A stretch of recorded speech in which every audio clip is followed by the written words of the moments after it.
देखिए, ये bill opposition के लोगों को ट्रैप करने के लिए बनाया गया है। अपोजिशन की सरकारों को गिराने के लिए बनाया गया है, क्योंकि किसी की हिम्मत नहीं है जो प्रधानमंत्री नरेंद्र मोदी जी के खिलाफ कोई एफआईआर करा दे या उन्हें कोई जेल भेज दे। किसी में हिम्मत नहीं है। ये तो एक ऑर्नामेंटल है, एक दिखावा है कि साहब उन्होंने अपने खिलाफ ही बिल लिया है। देखिए, ये बिल अपोजिशन के लोगों को ट्रैप करने के लिए बनाया गया है। अपोजिशन की सरकारों को गिराने के लिए बनाया गया है, क्योंकि किसी की हिम्मत नहीं है जो प्रधानमंत्री नरेंद्र मोदी जी के खिलाफ कोई एफआईआर करा दे या उन्हें कोई जेल भेज दे। किसी में हिम्मत नहीं है। ये तो एक ऑर्नामेंटल है, एक दिखावा है कि साहब उन्होंने अपने खिलाफ ही बिल लिया है। जमीनी हकीकत मुझे और आपको अच्छी तरह से मालूम है। अपोजिशन वाले ही जेल गए, कभी रूलिंग पार्टी का कोई जेल गया? वो जो अजीत पवार जिसके लिए मोदी जी कह रहे थे कि चक्की पिसिंग 70,000 करोड़ का उन्होंने घोटाला किया, जब ज्वाइन कर ली बीजेपी तो चक्की उल्टी चल गई, डिप्टी सीएम हो गए। तो ये तमाशा बना रखा है देश के संविधान का। देखिए, जब बगैर खता के सजा मिल जाए तो फिर जेल से चलाने में परेशानी क्या है? क्या कोई सबूत मिले केजरीवाल जी के खिलाफ? क्या उनको सजा हुई? तो आप तो 30 दिन बंद करेंगे और आपने मुख्यमंत्री हटा दिया। तो ऐसे हालात में जब इतनी नाइंसाफी होने लगी अपोजिशन वालों के साथ और रूलिंग पार्टी के लोग भ्रष्ट होते हुए भी वो मंत्री और डिप्टी सीएम और सीएम बन रहे हैं, तो ये दोहरा रवैया सरकार का और संविधान का दुरुपयोग करना ये देश की डेमोक्रेसी के लिए क्या शोभनीय है?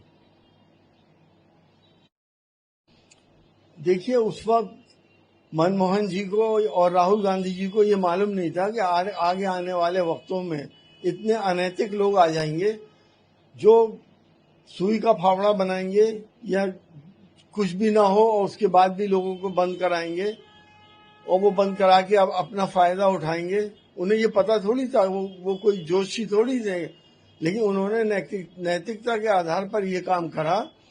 मगर अब जो हालात हैं, ईडी कितने लोगों पे छापे मार रही है और कितने लोग उसमें कन्विक्ट हो रहे हैं और उनमें कितने अपोजिशन के हैं और कितने रूलिंग पार्टी के हैं, ये भी आपको मालूम है। सीबीआई क्या कर रही है सबको पता है। देश की जितनी स्वतंत्र संस्थाएं हैं, चाहे वो इलेक्शन कमीशन क्यों ना हो, वो कितनी बेशर्मी से बिहेव कर रहा है सबको मालूम है। तो इस वक्त लोकतंत्र अपने आखिरी सांसें ले रहा है, गैस्पिंग स्टेज में है और हम सबका ये फर्ज बनता है कि अपने लोकतंत्र को, अपने संविधान को बचाएं और देश को बचाएं। देखिए, ये तो सीबीआई से जो चाहेंगे वो करा लेंगे। सीबीआई एक टूल बना हुआ है।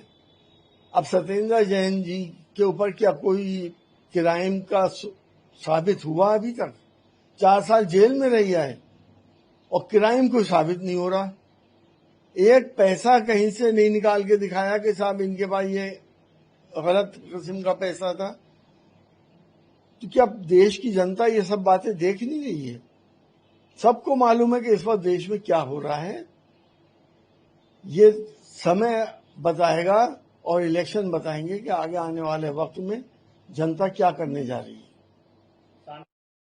देखिए, सबको मालूम है कि पॉलिटिकल लोगों के खिलाफ पॉलिटिकल मुकदमे होते हैं और लोग करवाते हैं और बड़े बड़े सीरियस मुकदमे लोग करवा देते हैं, लेकिन वो सब राजनीति से प्रेरित होते हैं।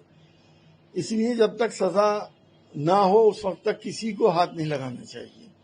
सजा होने के देखिए, जो अवैध लोग यहाँ पे रह रहे हैं उनका समर्थन किसी को नहीं करना चाहिए। अगर भारत सरकार चाहे तो उनको नेशनलिटी दे सकती है, इंसानियत के आधार पर उनको नेशनलिटी मिल सकती है। ये भारत सरकार के ऊपर है।